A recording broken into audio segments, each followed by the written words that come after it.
ഖത്തറിന്റെ തലസ്ഥാനമായ ദോഹയിൽ നടന്ന അറബ് ഉച്ചകോടി നമ്മൾ പറഞ്ഞ പോലെ മന്തി വെച്ച് അല്ലെങ്കിൽ മന്തി കഴിച്ച് പിരിയുന്ന ഒരു സാഹചര്യത്തിലേക്ക് തന്നെയാണ് പോകുന്നത് എന്നാണ് ഇപ്പോൾ ബോധ്യപ്പെടുന്നത്. ഖത്തർ അതിശക്തമായ രൂപത്തിൽ ഇതിന് മറുപടി ഇല്ലാതിരിക്കാൻ പാടില്ല.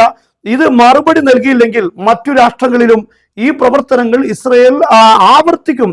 അതുകൊണ്ട് അതിനൊരു അന്ത്യം കുറിക്കണമെങ്കിൽ ഒരു ശക്തമായ തിരിച്ചടി ഉണ്ടായിരിക്കണമെന്നാണ്. എന്നാൽ അറബ് ഉച്ചകോടിയിൽ നമുക്കറിയാം, ഞാൻ കഴിഞ്ഞ വീഡിയോയിൽ വളരെ കൃത്യമായി നിങ്ങൾ ശ്രദ്ധിച്ചിട്ടുണ്ടാകും, UAEയുടെ നിലപാടുമായി ബന്ധപ്പെട്ട് നമ്മൾ പറഞ്ഞിരുന്നു. അപലപിക്കാനുള്ള റിപ്പോർട്ടുകൾ തയ്യാറാക്കിയിരിക്കുന്ന UAE കുറിച്ച് പറഞ്ഞിരുന്നു.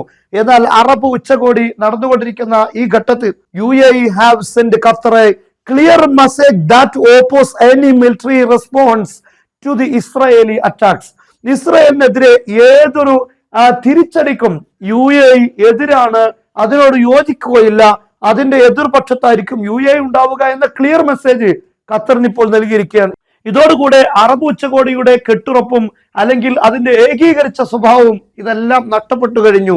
ഇനി അതിൽ നിന്ന് ഇങ്ങനെ ഒരു മെസ്സേജ് UAE നൽകിയ സാഹചര്യത്തിൽ ഇനി അതിൽ നിന്ന് കൂടുതലായൊന്നും നമുക്ക് പ്രതീക്ഷിക്കാനില്ല എന്ന കാര്യം വ്യക്തമാണ്. അറബ് ഉച്ചകോടിയിൽ ഒരു നാറ്റോ അറബ് സഖ്യം ഉണ്ടാക്കണമെന്ന ഈജിപ്തിന്റെ ആവശ്യമാണ്. കാരണം ഈ രാഷ്ട്രങ്ങൾക്കെല്ലാം സുരക്ഷ നൽകാൻ വളരെ ഇമ്പോർട്ടന്റ് ആയിട്ടുള്ള കാര്യമാണത്. Egypt plan to create a NATO style joint Arab military force to defend any member nation during attack. ഏതെങ്കിലും അതിലുള്ള ഒരു അംഗം അറ്റാക്ക് നേരിടുന്ന ഘട്ടമുണ്ടായാൽ ഒരുമിച്ച് അതിനെ ആക്രമിക്കാൻ നാറ്റോ സൈന്യമുള്ളതുപോലെ തന്നെ ഒരു അറബ് സഖ്യസേന ആവശ്യമാണ് എന്ന ഈജിപ്തിന്റെ ഒരു നിലപാട്, അത് ഈജിപ്ത് പ്ലാൻ ചെയ്യുന്നു എന്നാണ് ഈ വാർത്ത വരുന്നത്. എന്തായാലും ഇപ്പോൾ ഇസ്രായേലിന് തിരിച്ചടി നൽകുന്ന കാര്യം അറബ് രാഷ്ട്രങ്ങളിൽ, പ്രത്യേകിച്ച് GCC രാഷ്ട്രത്തിനുള്ളിൽ തന്നെ ഇങ്ങനെയുള്ള പൊട്ടലുകൾ ഉണ്ടായിട്ടുണ്ട്.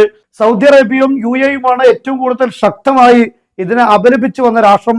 UAE ആണ് ഏറ്റവും കൂടുതൽ അപലപിക്കുകയും ഉടനെ തന്നെ ഖത്തറിൽ എത്തുകയും ഒക്കെ ചെയ്ത് വേണ്ട കാര്യങ്ങളൊക്കെ പറയുകയും ഇസ്രായേലിനെതിരെ ശക്തമായ താക്കീതുകളും വാണിങ്ങുകളും ഒക്കെ നൽകിയിരുന്നത് UAE ആണ്. എന്നാൽ മുന്നിൽ നിൽക്കുന്ന സൗദി അറേബ്യ ആണെങ്കിലും UAE ആണെങ്കിലും അവരുടെ അടിസ്ഥാന നിലപാടുമായി അവരുടെ പ്രഖ്യാപനങ്ങൾക്ക് ബന്ധമില്ല എന്ന കാര്യം പല മേഖലകളിലും ചർച്ച ചെയ്തുകൊണ്ടിരിക്കുന്ന കാര്യമാണ്. എന്നാൽ അത് തന്നെയാണ് ഇപ്പോൾ നടന്നിരിക്കുന്നത് എന്ന് സൂചിപ്പിക്കുന്നതാണ് ഇപ്പോൾ UAEയിൽ നിന്ന് വന്നിരിക്കുന്ന ഈ ഒരു സന്ദേശം.